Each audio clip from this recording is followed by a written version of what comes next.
شروع اللہ کا نام لے کر جو بڑا مہربان نہایت رحم والا ہے۔ الف لام میم را۔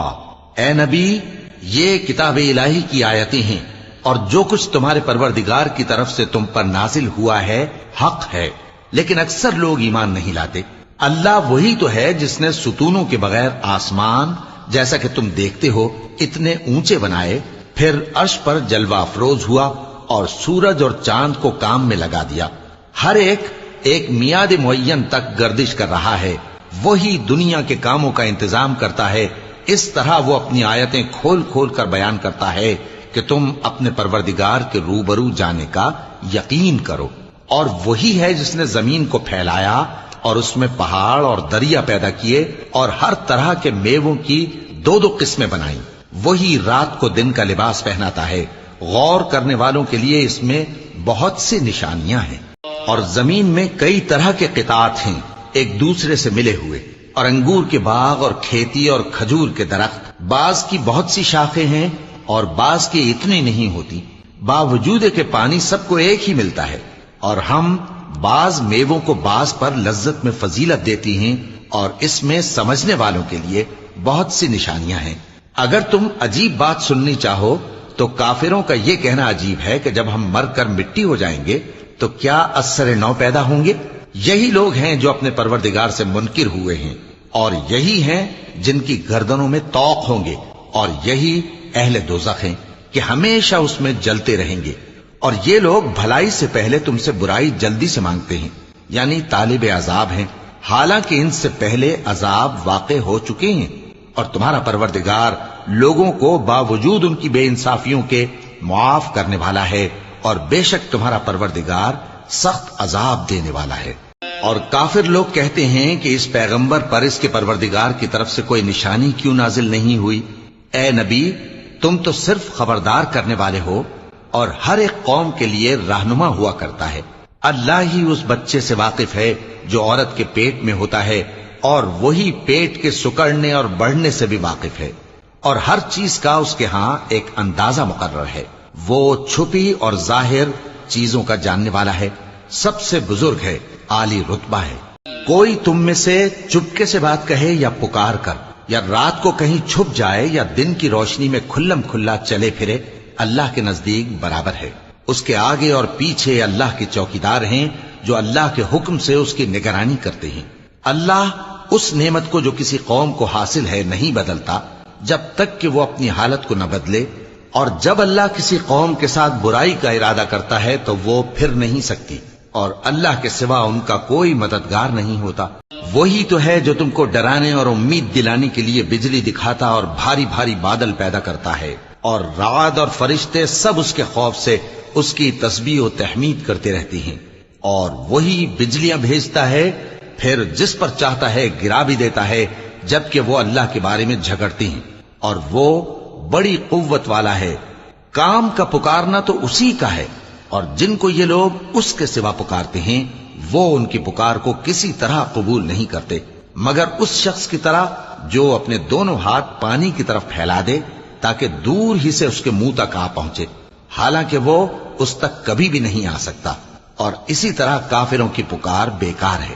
اور جتنی مخلوقات آسمانوں اور زمین میں ہے، خوشی سے یا ناخوشی سے اللہ کے آگے سجدہ کرتی ہے، اور ان کے سائے بھی صبح و شام سجدے کرتے ہیں۔ چونکہ آیت سجدہ تلاوت کی گئی ہے لہذا سامعین پر سجدہ واجب ہے۔ ان سے پوچھو کہ آسمانوں اور زمین کا پروردگار کون ہے؟ تم ہی کہہ دو کہ اللہ۔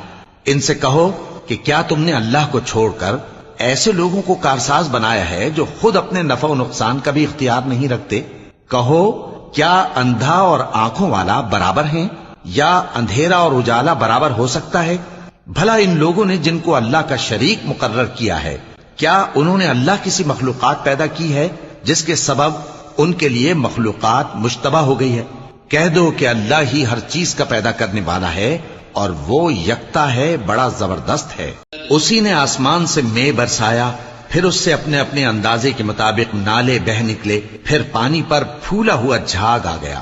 اور جس چیز کو زیور یا کوئی اور سامان بنانے کے لیے آگ میں تپاتے ہیں اس میں بھی ایسا ہی جھاگ ہوتا ہے۔ اس طرح اللہ حق و باطل کی مثال بیان فرماتا ہے.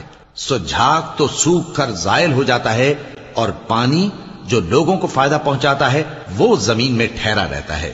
اس طرح اللہ صحیح اور غلط کی مثالیں بیان فرماتا ہے تاکہ تم سمجھو. جن لوگوں نے اللہ کے حکم کو قبول کیا ان کی حالت بہت بہتر ہوگی، اور جنہوں نے اس کو قبول نہ کیا اگر روئے زمین کے سب خزانے ان کے اختیار میں ہوں تو وہ سب کے سب اور ان کے ساتھ اتنے ہی اور نجات کے بدلے میں صرف کر ڈالیں، مگر نجات کہاں؟ ایسے لوگوں کا حساب بھی برا ہوگا اور ان کا ٹھکانہ بھی دوزخ ہے، اور وہ بری جگہ ہے. بھلا جو شخص یہ جانتا ہے کہ جو کچھ تمہارے پروردگار کی طرف سے تم پر نازل ہوا ہے حق ہے، وہ اس شخص کی طرح ہے جو اندھا ہے، اور سمجھتے تو وہی ہیں جو عقل مند ہیں، جو اللہ کے عہد کو پورا کرتے ہیں اور قول و قرار کو نہیں توڑتے، اور جن رشتوں کے جوڑے رکھنے کا اللہ نے حکم دیا ان کو جوڑے رکھتے اور اپنے پروردگار سے ڈرتے رہتے اور برے حساب سے خوف رکھتے ہیں. اور جو اپنے پروردگار کی خوشنودی حاصل کرنے کے لیے مصائب پر صبر کرتے ہیں اور نماز پڑھتے ہیں، اور جو مال ہم نے ان کو دیا ہے اس میں سے پوشیدہ اور ظاہر خرچ کرتے ہیں اور نیکی سے برائی کو دور کرتے ہیں، یہی لوگ ہیں جن کے لیے عاقبت کا گھر ہے، یعنی ہمیشہ رہنے کے باغات جن میں وہ داخل ہوں گے. اور ان کے باپ دادوں اور بیویوں اور اولاد میں سے جو نیکوکار ہوں گے وہ بھی بہشت میں جائیں گے، اور فرشتے بہشت کے ہر ایک دروازے سے ان کے پاس آئیں گے اور کہیں گے تم پر سلام ہو، یہ تمہاری ثابت قدمی کا بدلہ ہے، اور عاقبت کا گھر خوب گھر ہے. اور جو لوگ اللہ سے پختہ عہد کر کے اس کو توڑ ڈالتے اور جن رشتوں کے جوڑے رکھنے کا اللہ نے حکم دیا ہے ان کو قطع کر دیتے اور ملک میں فساد کرتے ہیں، اللہ جس کا چاہتا ہے رزق فراخ کر دیتا ہے اور جس کا چاہتا ہے تنگ کر دیتا ہے. اور کافر لوگ دنیا کی زندگی پر خوش ہو رہے ہیں، اور دنیا کی زندگی آخرت کے مقابلے میں بہت تھوڑا سامان ہے. اور کافر کہتے ہیں کہ اس پیغمبر پر اس کے پروردگار کی طرف سے کوئی نشانی کیوں نازل نہیں ہوئی؟ کہہ دو کہ اللہ جسے چاہتا ہے گمراہ کرتا ہے، اور جو اس کی طرف رجوع ہوتا ہے اس کو اپنی طرف کا رستہ دکھاتا ہے، یعنی ان کو جو ایمان لاتے اور جن کے دل اللہ کی یاد سے آرام پاتے ہیں ان کو. اور سن رکھو کہ اللہ کی یاد سے ہی دل آرام پاتے ہیں. جو لوگ ایمان لائے اور عمل نیک کیے ان کے لیے خوشحالی اور عمدہ ٹھکانہ ہے. جس طرح ہم پہلے پیغمبر بھیجتے رہے ہیں اسی طرح اے نبی ہم نے تم کو اس امت میں جس سے پہلے بہت سی امتیں گزر چکی ہیں بھیجا ہے، تاکہ تم ان کو وہ کتاب جو ہم نے تمہاری طرف بھیجی ہے پڑھ کر سنا دو. اور یہ لوگ رحمان کو نہیں مانتے. کہہ دو وہی تو میرا پروردگار ہے، اس کے سوا کوئی معبود نہیں، میں اسی پر بھروسہ رکھتا ہوں اور اسی کی طرف رجوع کرتا ہوں. اور اگر کوئی قرآن ایسا ہوتا کہ اس کی تاثیر سے پہاڑ چل پڑتے یا زمین پھٹ جاتی یا مردوں سے کلام کر سکتے تو کیا یہ لوگ ایمان لے آتے؟ بات یہ ہے کہ سب باتیں اللہ کے اختیار میں ہیں. تو کیا مومنوں کو اس سے اطمینان نہیں ہوا کہ اگر اللہ چاہتا تو سب لوگوں کو ہدایت کے رستے پر چلا دیتا، اور کافروں پر ہمیشہ ان کے اعمال کے بدلے آفت آتی رہے گی یا ان کے مکانات کے قریب نازل ہوتی رہے گی یہاں تک کہ اللہ کا وعدہ آ پہنچے. بے شک اللہ وعدہ خلاف نہیں کرتا. اور تم سے پہلے بھی رسولوں کے ساتھ تمسخر ہوتے رہے ہیں تو میں نے کافروں کو مہلت دی، پھر میں نے ان کو پکڑ لیا. سو دیکھ لو کہ میرا عذاب کیسا رہا. تو کیا وہ جو ہر شخص کے اعمال کا نگراں و نگہبان ہے وہ بتوں کی طرح بے علم و بے خبر ہو سکتا ہے؟ اور ان لوگوں نے اللہ کے شریک مقرر کر رکھے ہیں. ان سے کہو کہ ذرا ان کے نام تو لو. کیا تم اسے ایسی چیزیں بتاتے ہو جو روئے زمین پر ہیں اور اسے معلوم نہیں، یا تم لوگ محض سطحی بات کی تقلید کرتے ہو؟ اصل یہ ہے کہ کافروں کو ان کے فریب خوبصورت معلوم ہوتے ہیں اور وہ ہدایت کے رستے سے روک لیے گئے ہیں. اور جسے اللہ گمراہ رہنے دے اسے کوئی ہدایت کرنے والا نہیں. ان کو دنیا کی زندگی میں بھی عذاب ہے اور آخرت کا عذاب تو بہت ہی سخت ہے، اور ان کو اللہ کے عذاب سے کوئی بھی بچانے والا نہیں. جس جنت کا پرہیزگاروں سے وعدہ کیا گیا ہے اس کی شان یہ ہے کہ اس کے نیچے نہریں بہ رہی ہیں، اس کے پھل ہمیشہ باقی رہنے والے ہیں اور اس کے سائے بھی. یہ ان لوگوں کا انجام ہے جو متقی ہیں، اور کافروں کا انجام دوزخ ہے. اور جن لوگوں کو ہم نے کتاب دی ہے وہ اس کتاب سے جو تم پر نازل ہوئی ہے خوش ہوتی ہیں، اور بعض فرقے اس کی بعض باتیں نہیں بھی مانتے۔ کہہ دو کہ مجھ کو یہی حکم ہوا ہے کہ اللہ ہی کی عبادت کروں اور اس کے ساتھ کسی کو شریک نہ بناؤں۔ میں اسی کی طرف بلاتا ہوں اور اسی کی طرف مجھے لوٹنا ہے۔ اور اسی طرح ہم نے اس قرآن کو عربی زبان کا فرمان بنا کر نازل کیا ہے، اور اگر تم علم آ جانے کے بعد ان لوگوں کی خواہشوں کے پیچھے چلو گے تو اللہ کے سامنے کوئی نہ تمہارا مددگار ہوگا اور نہ کوئی بچانے والا۔ اور اے نبی، ہم نے تم سے پہلے بھی پیغمبر بھیجے تھے اور ان کو بیویاں اور اولاد بھی دی تھی، اور کسی پیغمبر کے اختیار کی بات نہ تھی کہ اللہ کے حکم کے بغیر کوئی نشانی لے آتا۔ ہر حکم قضا کتاب میں لکھا ہوا ہے۔ اللہ جس چیز کو چاہتا ہے مٹا دیتا ہے اور جس کو چاہتا ہے باقی رکھتا ہے، اور اسی کے پاس اصل کتاب ہے۔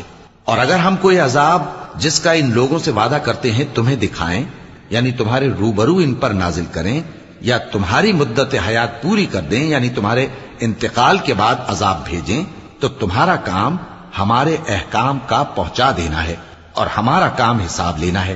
کیا انہوں نے نہیں دیکھا کہ ہم زمین کو اس کے کناروں سے گھٹاتے چلے آ رہے ہیں، اور اللہ جیسا چاہتا ہے حکم کرتا ہے، کوئی اس کے حکم کا رد کرنے والا نہیں، اور وہ جلد حساب لینے والا ہے۔ جو لوگ ان سے پہلے تھے وہ بھی بہتیری تدبیریں کرتے رہے ہیں، سو تدبیر تو سب اللہ ہی کی ہوتی ہے۔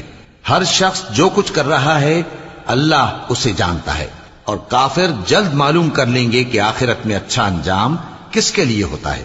اور کافر لوگ کہتے ہیں کہ تم پیغمبر نہیں ہو۔ کہہ دو کہ میرے اور تمہارے درمیان اللہ اور وہ شخص جس کے پاس کتاب آسمانی کا علم ہے بطور گواہ کافی ہے۔